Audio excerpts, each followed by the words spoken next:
Good morning, everyone. Good morning, Brennan. Good morning, Beverly. Good morning. Good morning, Chris. How are you doing? You know, I'm in my basement dungeon of a bedroom / office, and I have both dogs, but they're quiet, so I'm winning. I think one of my children is still asleep, and one of them is awake and quiet. So we're winning over here. That is really good. Yeah, my kids are with Catherine right now, hopefully roller skating around.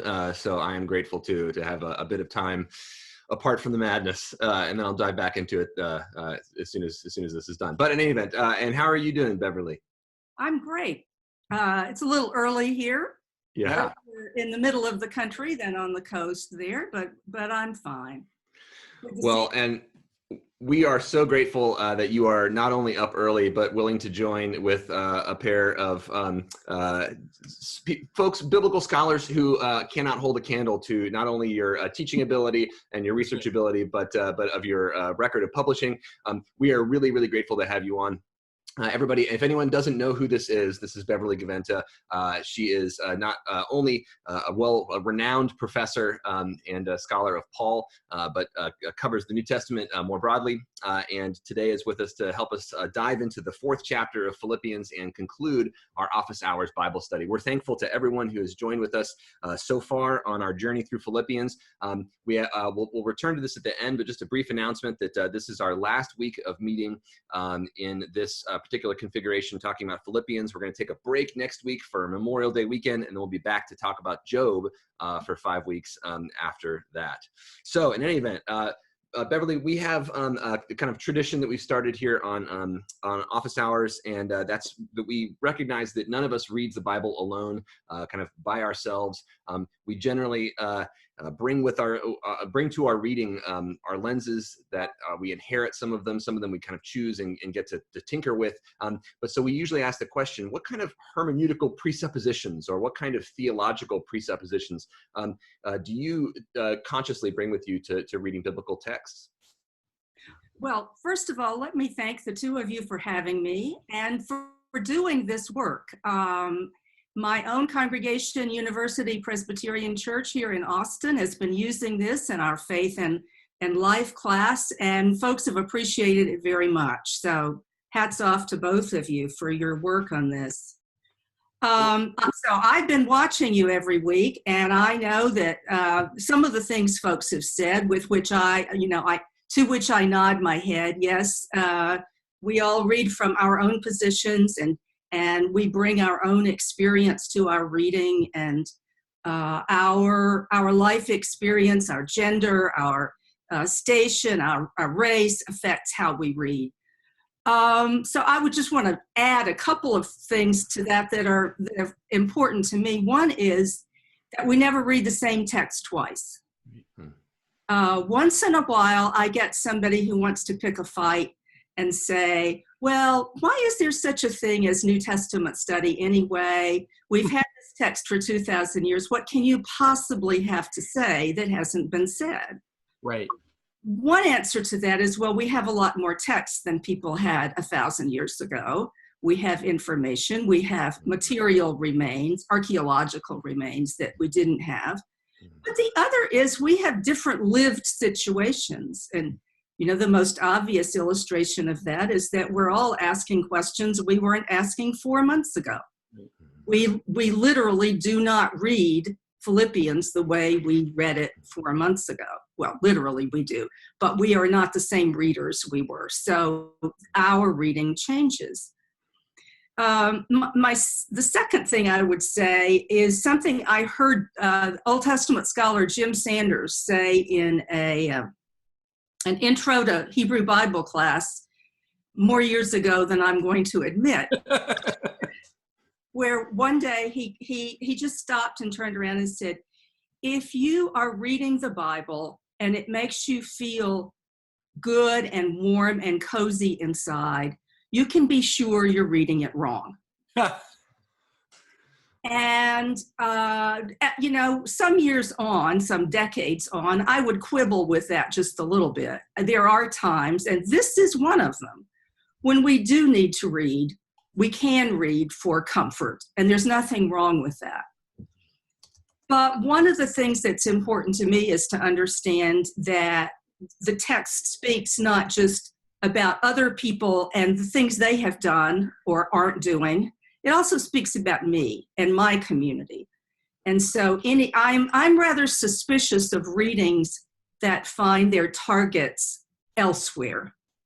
Another way to say it is I fully endorse what scholars call the hermeneutic of suspicion, but I also think the hermeneutic of suspicion has to start at home. I have to be on guard about my own tendency to reinforce my own presuppositions. Right. So I suppose one of the things that gets at is that I do have a strong sense that the text has something to say to me, and that I find when I stay with a text for a long time, so this is not something we can do on the fly, but when I have lived with a text for a long time, it always makes me uncomfortable somewhere. It always finds a way to question some of my presuppositions and to hold up a mirror to my own shortcomings. So that would be a place to start. Yeah. Thank you. Yeah.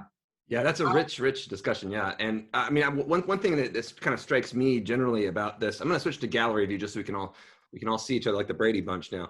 Right. But one thing that strikes me about there's kind of this kind of excessiveness to the text. Like a lot of people imagine that Christians or any Bible reader can just kind of read whatever they want into the text, and that might be true. But if we take the text seriously, it can be like kind of like a dialogue partner, and it can sometimes pull us up short or ask questions we never really imagined that we would ask, or surprise us in a way. Right. Well, one of my favorite quips is from Wayne Booth attributes this to Anonymous, and I think probably in this case, Anonymous is also Wayne Booth, great literary critic, who wrote once, "There are many ways to read any text wrong. There are also many more ways."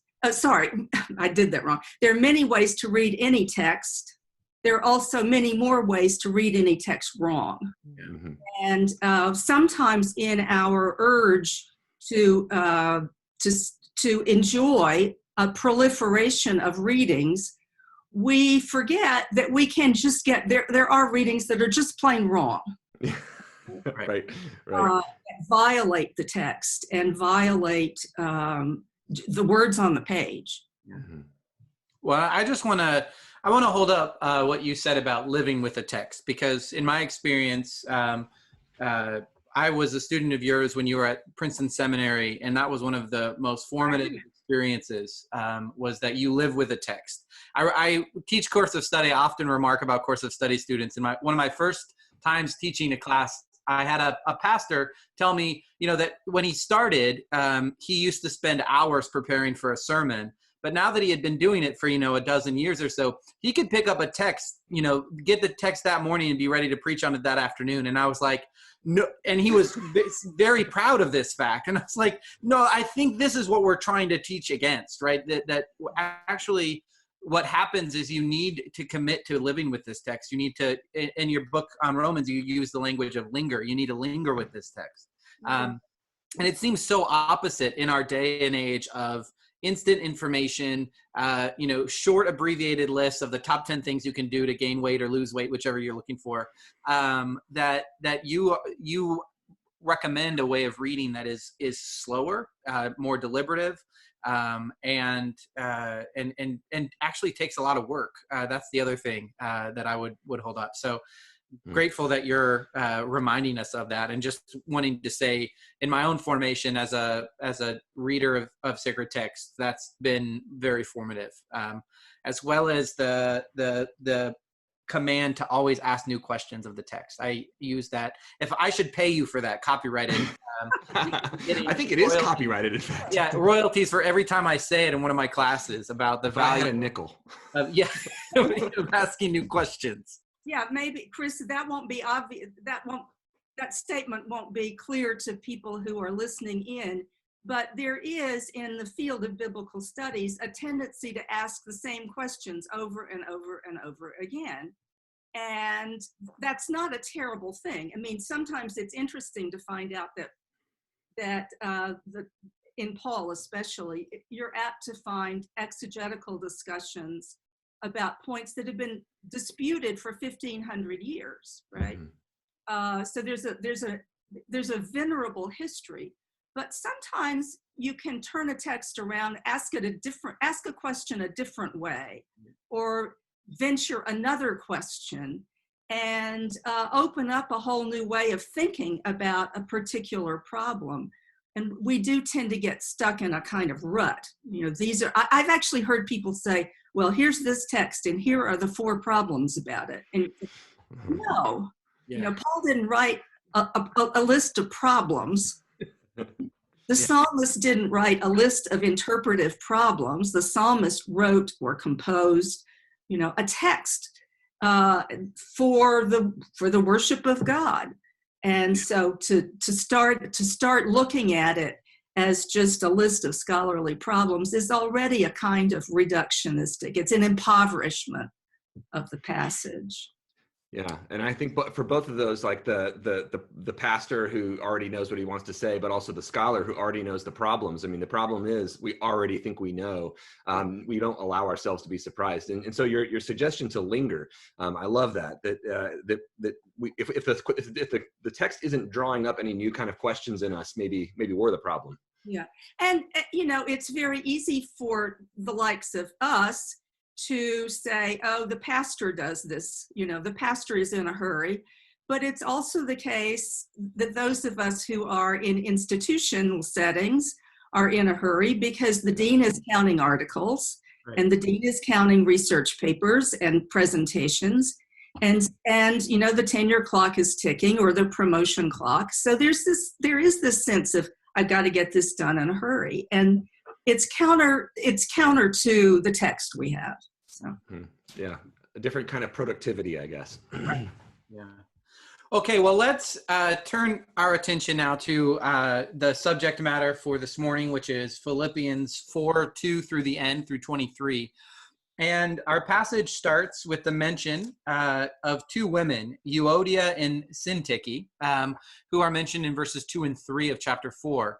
And we thought that it would be great just to start our discussion with these 2 women and what we might know about these women, and use that as a way to sort of get a wider picture of women in Paul's letters more generally. So, Beverly, who are these 2 women, or what do we know about these 2 women and their role in the Philippian community?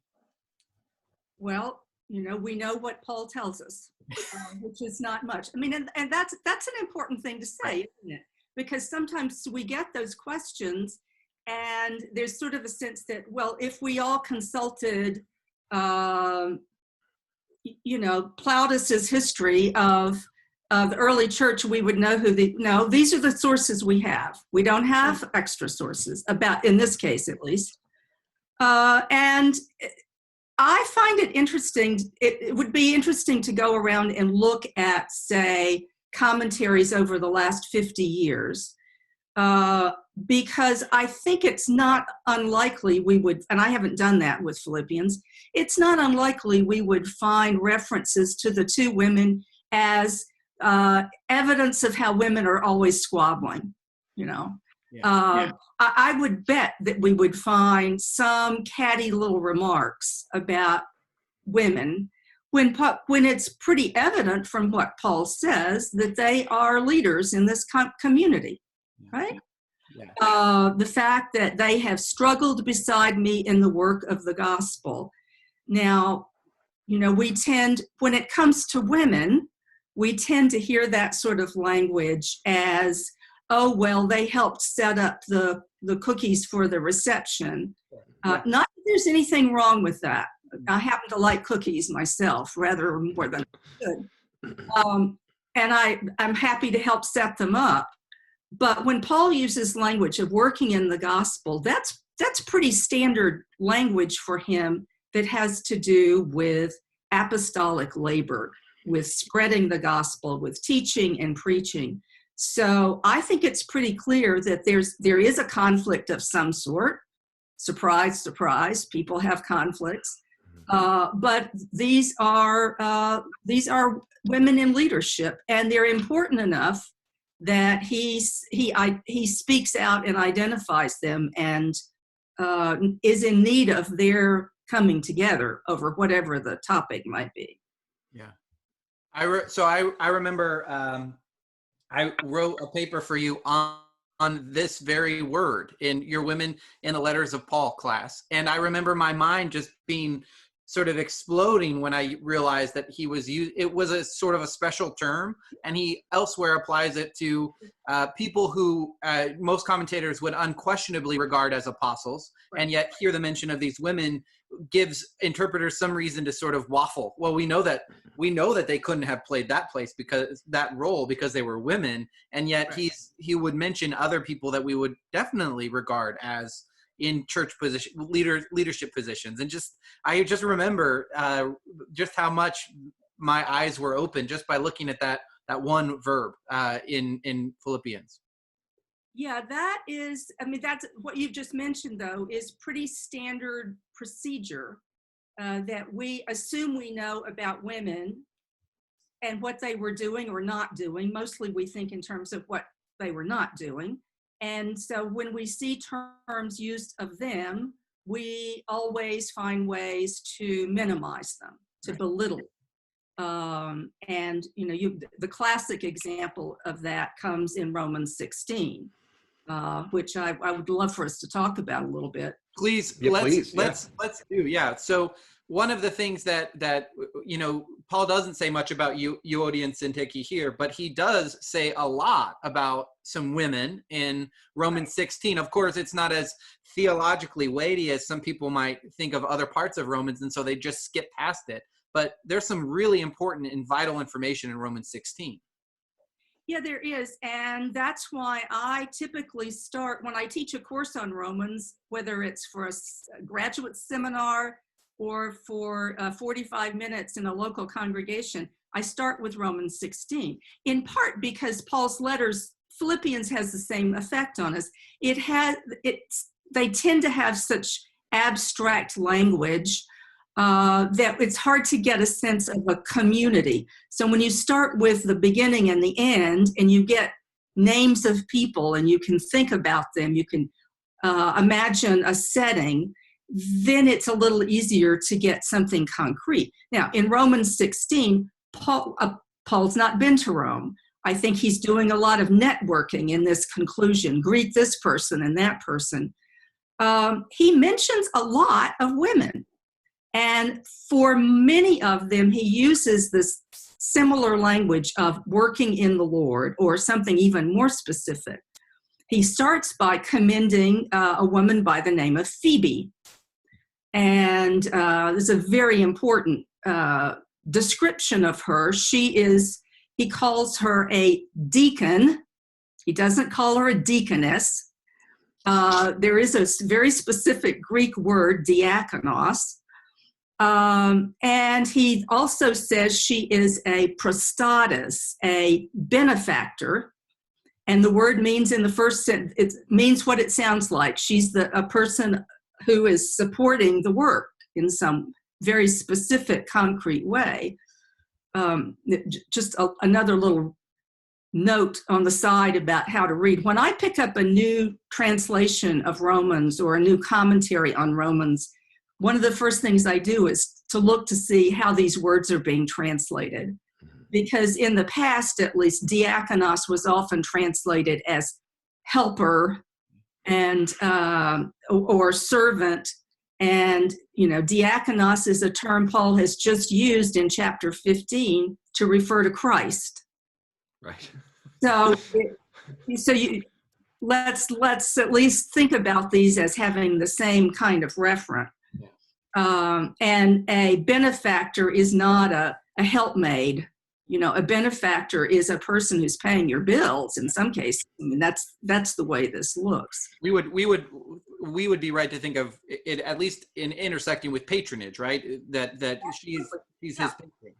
Yeah, she is a patron. He uses a very specific term that is the term for patron. And it's pretty clear that he commends her. She is the one who is bringing the letter. All right. So already you have blown the notion that women didn't go anywhere, that women had no roles. He does not mention a man with her. So either she is unmarried or widowed, or in some way she is financially independent. Yeah. She's the deacon of the Church of Cenchrea, which is the port for Corinth. So she is presumably with Paul in Corinth, in the circle of Paul. I'm not trying to say anything scandalous about her. Sure, yeah. She is in the circle around Paul. And, one of your first weeks you talked about collaboration in the writing of these letters.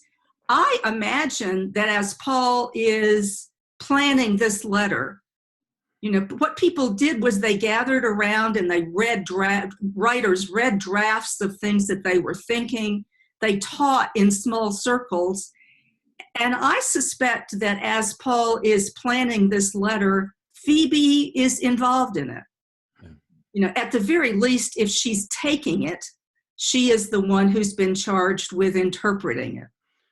Yeah. And I think she's the one who reads it in Rome. He doesn't name anybody else who could be doing it.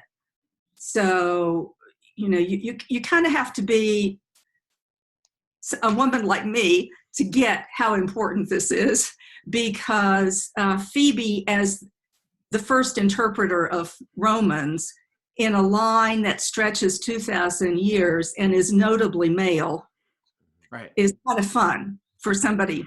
And encouraging for some of us. And we can say that not only sort of later in Christian history do some of these roles get obscured, the roles of women and leadership roles in the church. I mean, we could even see in some of the later kind of Deutero-Pauline, like the household code, which seems to obscure and cover over some of the leadership roles of women, perhaps even an interjection into 1 Corinthians 14, right? Telling women to be silent, which might even be an interpolation, right? An editor, a later editor. Right. But also in the history of scholarship, scholars have literally changed the text, right, yes, to try to demote Junia, but also Nympha, who in the letter of the Colossians, I mean, she runs the house church. Right. And she gets her name changed, right? I mean, can you comment on some of those actual physical changes to the letters? Yeah, well, the most notorious is Junia in Romans 16:7, where Paul greets Andronicus and someone by the name of Junia. Now, this gets a little into the weeds, but in Greek, as you both know, the way that reads, it could be theoretically either a female name, Junia, or a male name, Junius. Mm-hmm. The problem is, there's a great book on this by Eldon Epp. The problem is that in the extant text evidence we have of names from the period, there is no evidence for a male named Junius and ample evidence for a female named Junia. And in the first 1,000 years of the church's life, it is assumed that this is a woman. Right.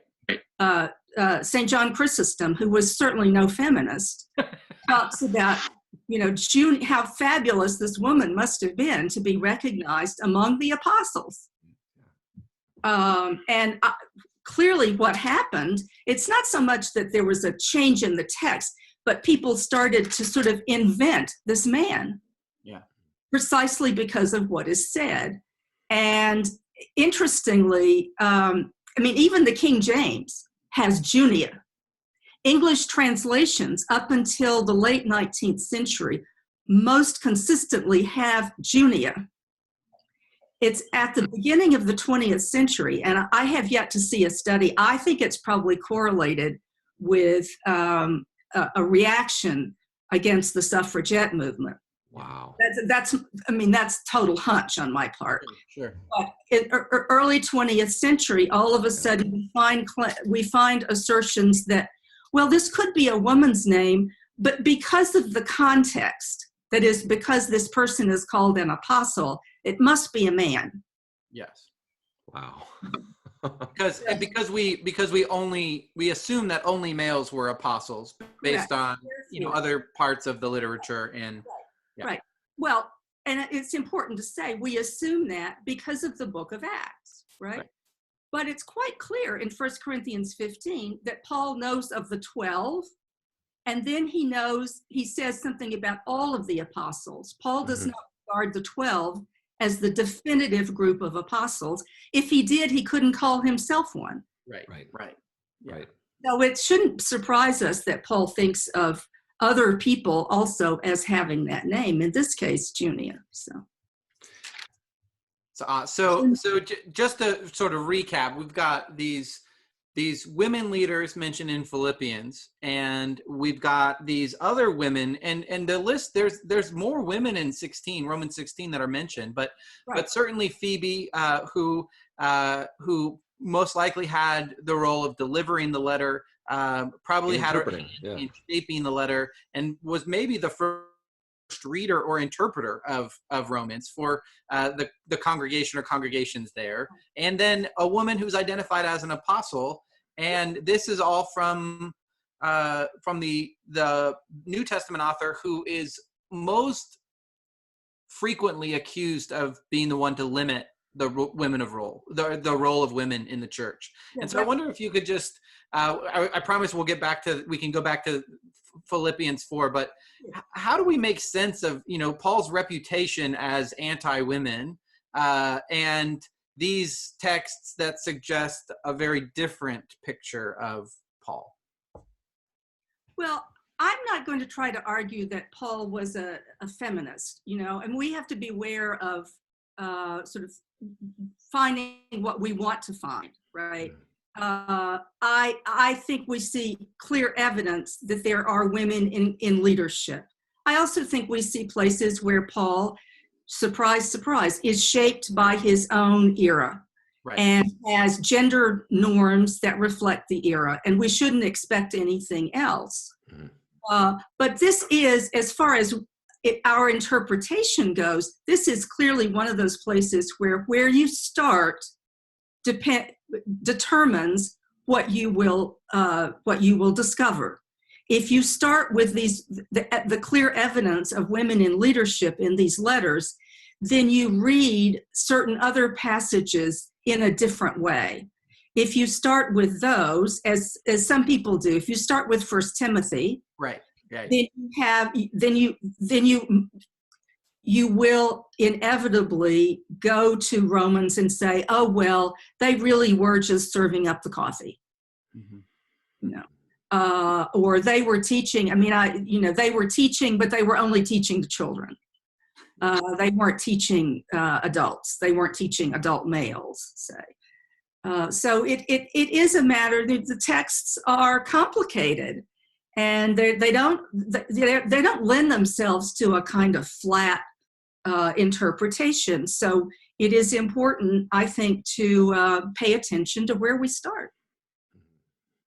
Yeah, thank you. Yeah, and it seems like those kind of assumptions inform like the way that people even think about Priscilla or Prisca and Aquila and Nympha or Nymphus.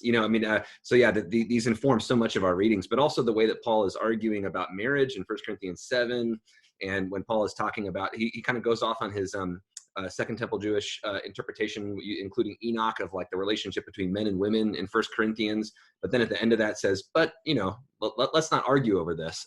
So it seems like Paul, for him, like he doesn't fit within the particular, like the typical assumptions of gender of his own day. I mean, he himself is an unmarried man working abroad and moving around, like Jesus in some ways, an unusual man for the period, but also seems to kind of have some typical assumptions in terms of gender, but also seems to be able to push in some ways beyond that and imagine, or at least participate in communities that themselves are moving beyond the typical notions of gender and power.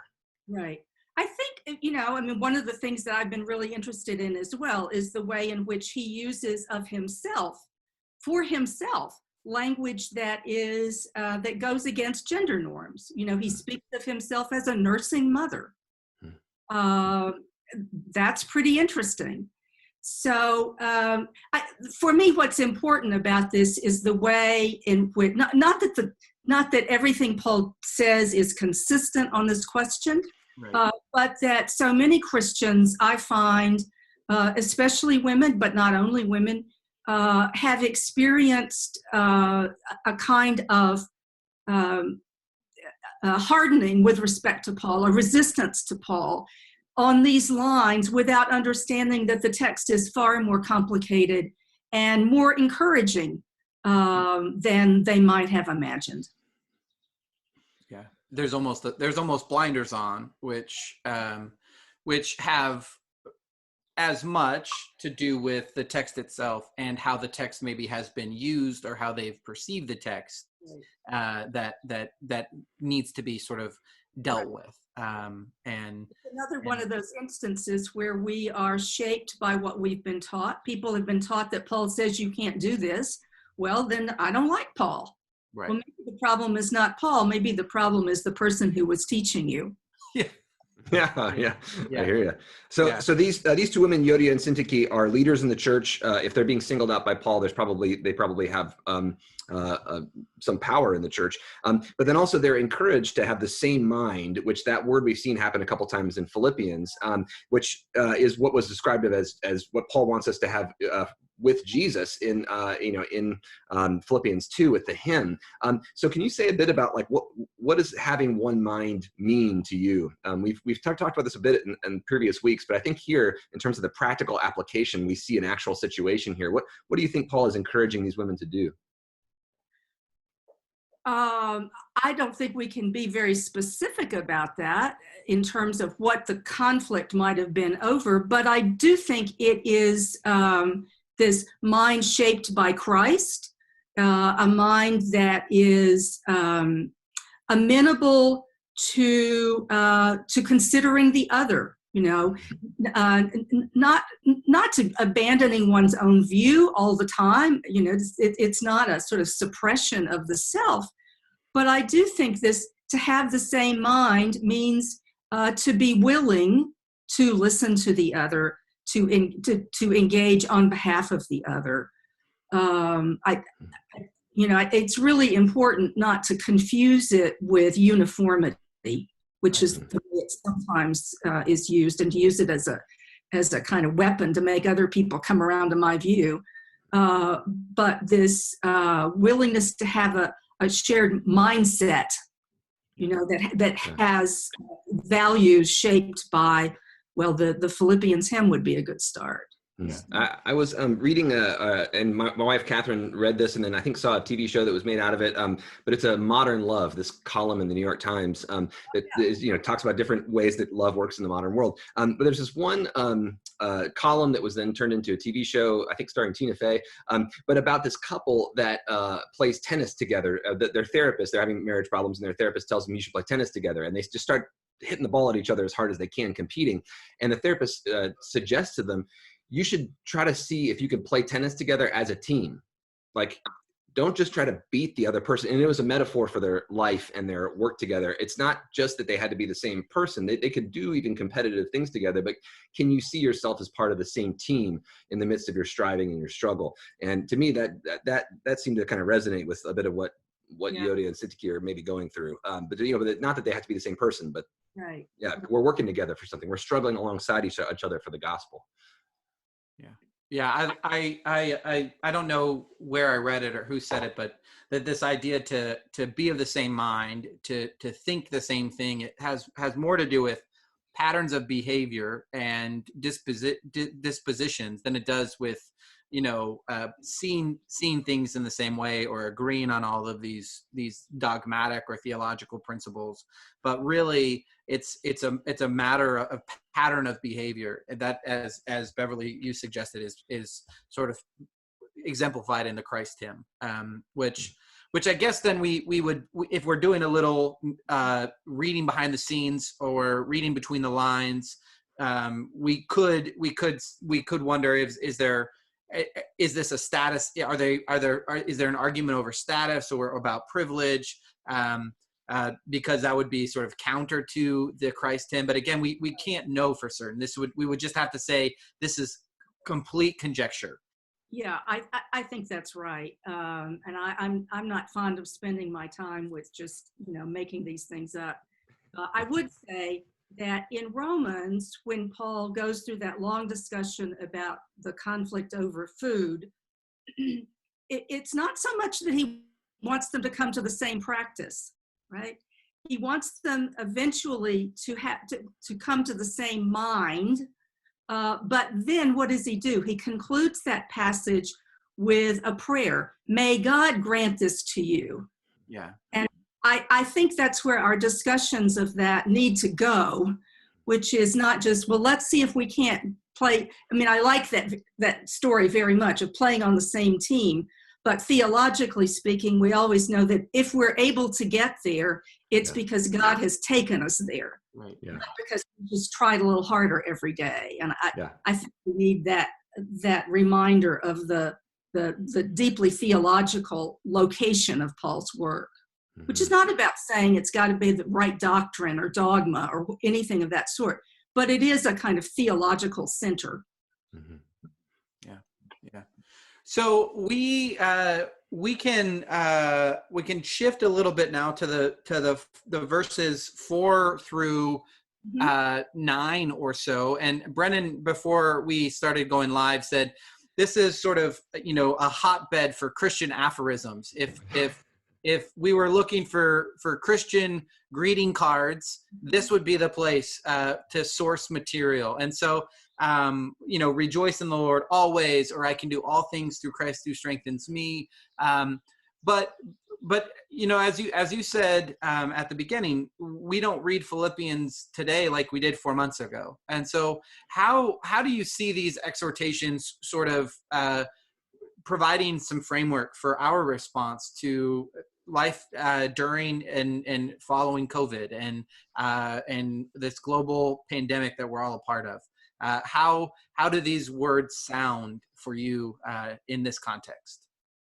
Well, you're absolutely right that it does sound a little bit like the place to go to get your Hallmark card, or your American greeting card, to get your little cross stitch, to put on the wall. Right. But again, we have to remember Paul's context, don't we? He was not writing when things were on the up and up for himself, right? He's writing this from a form of captivity. I was struck several years ago reading David McCullough's fabulous biography of John Adams, that toward the end of his life, John Adams wrote to his friend Benjamin Rush and said, rejoice evermore. I think that was the translation. This will be my doctrine of the perfectibility of man. And he was writing counter Rousseau and this whole notion that if you train up a person from youth, you can perfect the human can be perfected. And Adams is saying, not so much. Adams was not taken with that notion, but he was taken with this notion of always rejoicing. Now, that sounds a little saccharine. When Adams wrote that, he was himself in very poor health. He had lost a bitterly contested bid for re-election as president, and one of his own sons had died probably as a result of alcoholism.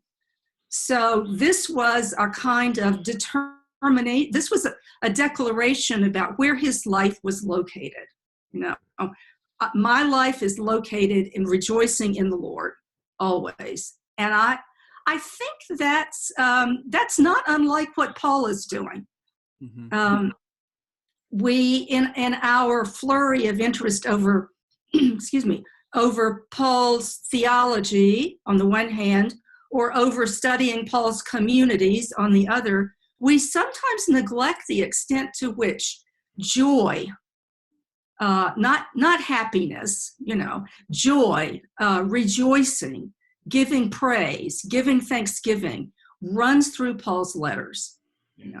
And I think we shouldn't be surprised to see this here, that no matter what, we know who and whose we are, and we know how to say thank you. You know, and that is the first obligation of the creature, to delight in God. Yeah. So one of the assigned articles that we have these two levels of this class, and for those that registered, one of the articles that I think Brennan found was by Greg Bloomquist on and it just really highlighted the pessimism of the age in which Paul lived, and just how surprising it would be, not only given Paul's situation in a prison that may not have been an ideal situation and would most likely lead to his death, but also just the general cultural world was one of pessimism. I mean, anxiety about dying and the reality of death, life expectancy being much shorter than what we have. Right. You know, we could talk about economic concerns, all these other things, and the kind of status. Yeah, that Paul would sort of inject joy into his letters and into his life situation is, you know, I think we tend to live in a very pessimistic world by and large, or I mean a very optimistic world by and large. It's, you know, the old bootstraps myth, right? That, you know, everything's going to work out better. And just to hear Bloomquist argue for how different the first century world would have been was really powerful for me. To think about joy and rejoicing as really being a countercultural sort of command. Yeah, and his way of talking about how like the Roman Empire tries to counter that pessimism with its victory, right? Pompous displays of power and excess and wealth, and the eternal youth of the emperors like Augustus, you know, like they're going to defeat death by either willing it away or their power or their wealth, you know, and how different it is for Paul, who's finding his joy through, you know, in the midst of what would seem like loss and grief, a period of loss and grief. And by the way, I think this is not just Paul. I mean, one of the threads that you find in the book of Acts, in these disparate stories about the spread of the faith, is every once in a while Luke will say, they went on their way rejoicing. You know, they went on their way rejoicing. And we tend to minimize these passages and run right past them, but I think they're an important signal of not just what they thought things ought to be, but what was actually going on in these communities. There is this sense of delight in the word, and I think that's something we need to reappropriate. It's not sort of American bootstrapism or optimism. You know, if I try a little harder, tomorrow will be better. I'll do better tomorrow, you know. Well, that's not quite what Paul is saying. What Paul is saying is, I rejoice in the Lord, not in my own ability. Yeah. And Beverly, as you pointed out earlier, it is a gift too that he mentions here. That you know, God provides, but we have to kind of look to God in a way. I mean, you know, we can ignore this gift, we can walk away from it, or we can embrace it. This gift of the ability to have joy in the midst of crisis, if that makes sense. Is that and yes, right, exactly. So I have a follow-up question, and I'm kind of putting you on the spot here, so you don't have to answer it. But I think you can answer it. I believe. So in verse 5, one of the things that we might say that grounds this exhortation is this warning, or this statement that the Lord is near. And we could talk for hours about Paul's understanding of the Lord's return, which is technically called the parousia, and whether or not it adjusts or changes. But we know that his sense of nearness in 50 or 60 is different than our sense of nearness. And so how do we read this, you know, sort of grounding that we should do these things because the Lord is near? And how do we read this as people reading this now 2,100 years later, or 2,000 years later? Well, we have a couple of models of how not to do it. So let me deal with that first, right? One of the ways we ought not do it is by coming up with a timetable, right? which Christians have occasionally done. The thing that we have also done, and I think this is more dominant in mainline Christianity, Protestant Christianity in this country, is to pretend it's not there. You know, if we just don't notice that text, and I'm grateful to you for pointing it out. If we don't notice about the imminence of the return of Jesus, then maybe they'll go away. Well, of course, what happens is not that they go away, but that other people make a lot of them, and then we don't know what to do with that. I think we have to say, on this point, Paul had views that were simply not confirmed by history.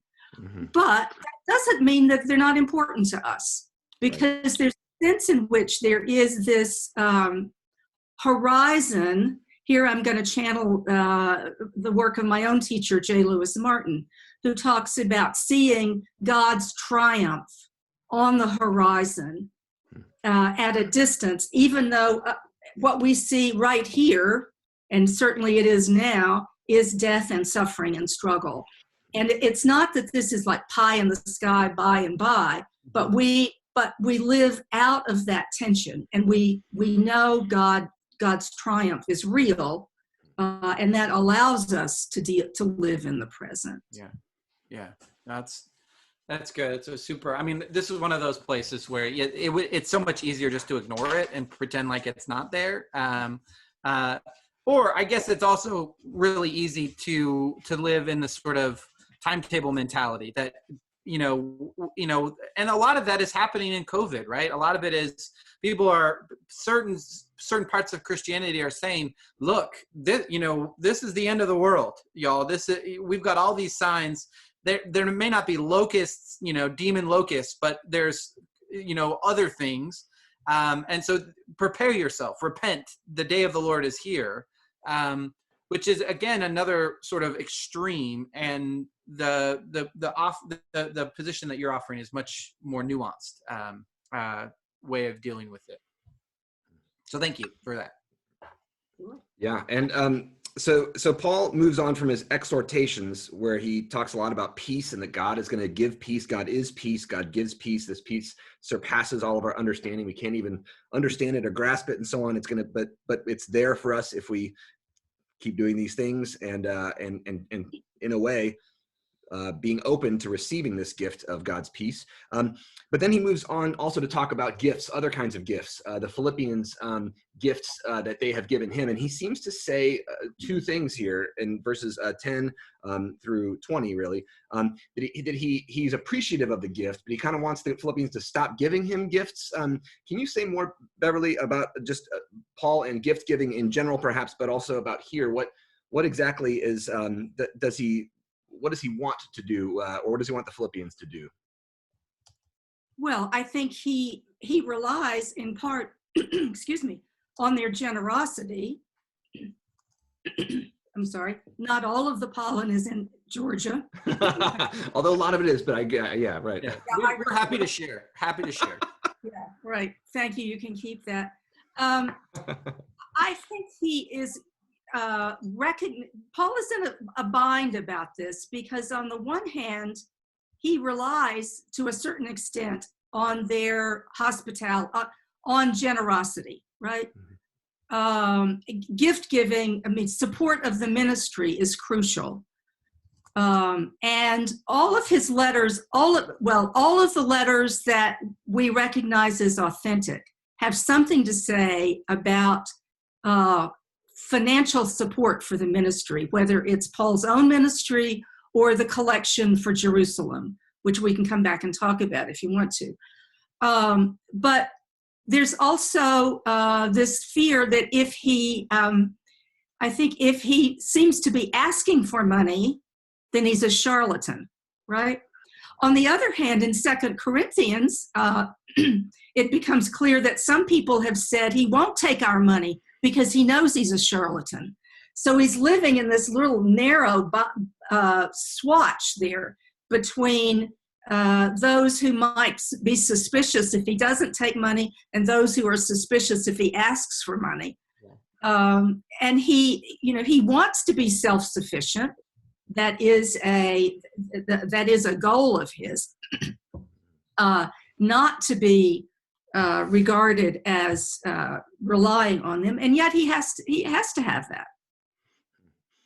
And so, yeah, this kind of benefactor, we talked about the kind of relationship and structures of benefactors, and like in Corinthians talks about Chloe's people, these kind of households, and seeing yourself as part of a household. In fact, there's a really interesting reference to Caesar's household, yes, that gives greetings here, which I wanted to be sure to ask you about. I mean, not that we can know anything about this really, but just to mention it is really fascinating. But also that Paul is financially dependent upon people. We talked about how he has a large, I mean, there's like some 40 people who are mentioned as being part of his group, and this group of spreading the gospel that needs resources. But that also, yeah, he is caught in a kind of a double bind. I mean, and like some pastors are, right? They don't want to ask too much for money, but they don't want to not ask for money. And it strikes me that Paul one time is in 1 Corinthians that he says that, like, he quotes Jesus, but it's not in the Gospels, but saying that, like, pastors should ask for money, basically. Right. Yeah, that you can't get by without that. But the interesting thing is he never, I mean, even at 2 Corinthians 8 and 9, which is sort of the classic text for fundraisers. Paul as the fundraiser, right? Yeah. He always uses cultic language about it, which shouldn't be too surprising. But I think it's important for us to notice that also locates what he's asking for, not just in terms of what he needs. I need peanut butter on the table, I need to put food on the table, but it's also whose ministry is this, right? And it's also always for and about the gospel. And so the giving of it is a cultic act. It's an act of worship. Yes, it strikes me, and you mentioned the cultic language in verse 18, the fragrant offering, which also is the word Yodia for the name of the woman in chapter 4, verse 2. But the name of this kind of fragrant offering, and as an Old Testament scholar, this kind of sets me off thinking about the gifts in the Old Testament that were offered up on the altar, which was a giant barbecue. So if people like barbecue, we're getting near Memorial Day, right? But that was what it was, a giant kind of barbecue pit with a big grate on it and coals, and they would cook the food. And in the ancient world, most of this kind of barbecuing of food on altars was a gift to the gods, and the gods would be understood to eat them. And of course, I love that part of Daniel, Bel and the Dragon, the kind of additional part of Daniel that Protestants cut out to their own dismay, because it's a great part. But the world's first ever locked room mystery, where Daniel figures out that it's the priests who act of Bel or Baal who really are eating the food, right, at night. But in Leviticus and in other Old Testament texts, it's clear that God doesn't eat the food, that the priests eat the food, the priest families eat the food, and in fact, the people who have committed sins and the people that they have offended get together and eat the food together. So it's like a reconciliatory feast, but it's also something that really is for the community, but God smells it and likes that odor. And so that seems a little bit applicable here, right? It's a gift to God that helps the community. God doesn't need the money, but it's the giving of the gift that both sustains and helps the community, and it also in some way makes God happy or something. Yeah, that's a wonderful connection. And I think it also, what you just said, helps us to appreciate why there are such intense problems over in Corinth about whether we're going to participate in these community gatherings. Yeah. Because on the one hand, if you are going to eat meat in Paul's world, it is likely to have been sacrificed to some god. Well, I don't believe that God exists, so bring on the pork. Yeah. Or the brisket. I live in Texas. On the other hand, for some people, that knowledge that this belongs to that God is deeply undermining. So we should understand that this was a terrible problem, a real problem, not just we say just a theological problem. It was a problem in many directions. Yeah. It was a social, it was probably an economic problem. If I can't go to that barbecue, Joe down the street is going to get in with the host, and I won't be able to. there are multiple layers to this issue. I once heard of a car salesman in Georgia who belonged to all of the churches in town and showed up to one of them every week, the Lutheran church, and, in order to sell cars to everybody. Yeah. So perhaps a cynical use of a sacrifice, but in any event, yeah. So that does, I think, help put the kind of gift giving in context in terms of what is expected, but also what people thought the benefits of some of this gift giving and sacrifice were. So that these are, in a way, when we give of ourselves to the community and to the work of the gospel, that we are participating in this offering to God that smells good to God in some way. Euodia, the fragrant scent.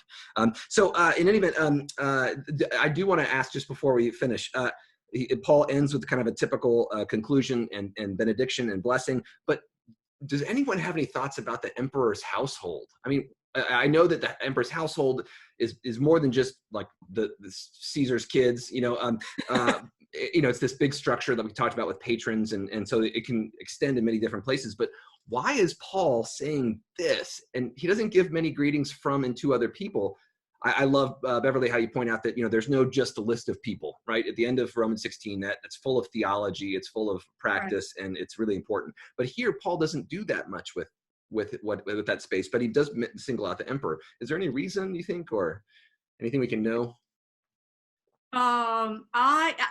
This gets us into the question about where Philippians is written. Is it written in Rome? Is it written from Caesarea? Where is he? And how does he have contact? I suspect if we're talking about the emperor's household, we're not talking about, as you said, the emperor's kids or even their pals. We're probably talking about people in the slave quarters, but I don't know. Chris? Yeah, no, I mean, this is one of those, I think, fascinating places where we can't get that far. I mean, beyond, I think the point is a good one, that the Greek word there, oikia, means more than just like our understanding of a nuclear family. It's not like it would be wrong, right, Beverly, to your point earlier, it would most likely be wrong to read this text as saying, wow, look, the gospel has even made it into Caesar's family. I think that would be categorically wrong. Right. But to say, just as Chloe's people in 1 Corinthians probably means a very large group of people that are affiliated with with Chloe. Here, it's probably some large group that is associated with the emperor. And I think my hunch would be to go with the slaves as well. But I don't know if we can know anything beyond that. That's interesting. It strikes me that there's a lot of citizenship and polis language throughout Philippians, and the mention of the Christ hymn, and Adele Yarborough Collins's suggestion that the Christ hymn may be kind of an inversion of an emperor hymn, what a theologos would say about an emperor. So here, the mention of the emperor, it just strikes. It's all suggestive. I don't know, but it was an interesting bit. Yeah, actually, Aaron Mack also offers another suggestion in the comments that. Are these representatives who are holding Paul captive? Does the reference to the household of the empire who are with him, are these people that are maybe his guards? And again, it's maybe it's not it's within the realm of possibilities, but we probably can't know any more certainly. So Beverly, we didn't tell you we were going to do this, but and so feel free to throw it back to us. But we have a couple minutes left here. We're finishing Philippians. Do you have any concluding words about the book of Philippians, the letter that Paul wrote? I mean, anything that we should, if you're going to sum it up in like a word or a phrase, what would you say to an MDiv student who says, "What's Philippians all about?" Well, you could do a lot worse than rejoice in the Lord always, especially if you said rejoice in the Lord. The one who took on the form of a slave, right? The one who sacrificed himself, and locate ourselves in that story, that narrative about Jesus himself. And I think I would want to draw attention to the end of that hymn, if it is a hymn. And the declaration Not that believers are deified. I really find that quite problematic. But that declaration that we join ourselves with all those who bend the knee and who recognize Jesus Christ as Lord. I think that's where Philippians lives, even now, even now for Paul and even now for us. That we are, that's where we find ourselves. Awesome. That's awesome. Pure gold from Beverly Gaventa. Pure gold. Beverly, thank you so much for being with us today and for sharing your time with us, but just so much of your wisdom and perspective on this text and about reading the New Testament and the Bible more generally. Before we close, Brennan, we should say one more time that starting on May the 31st, we will be transitioning to the Old Testament to study some of the book of Job, and we'll be giving more information as the weeks approach. But did you want to say anything more about that study on Job before we sign off?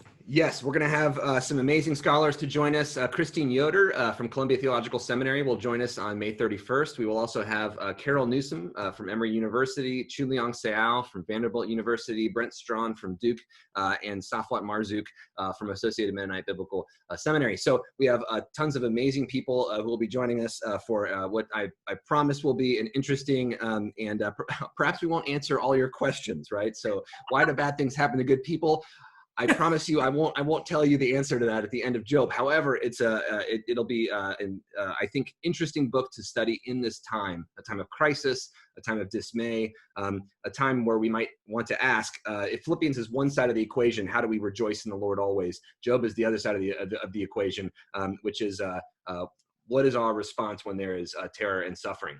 So in any event, this is, I think, it'll be a nice bookend for the Old Testament to follow up on Philippians. So thanks to everybody for being a part of this. Yeah. And I want to express our gratitude to the fairies or whoever controls technology. Apparently, I don't know, Brennan, if you know this, but there is like a worldwide outage of Zoom right now. We may be the only Zoom meeting that is happening. And so wow. We are grateful that technology was in our side. You know what it was? It was Beverly Gaventa. That's what it was. Held it together.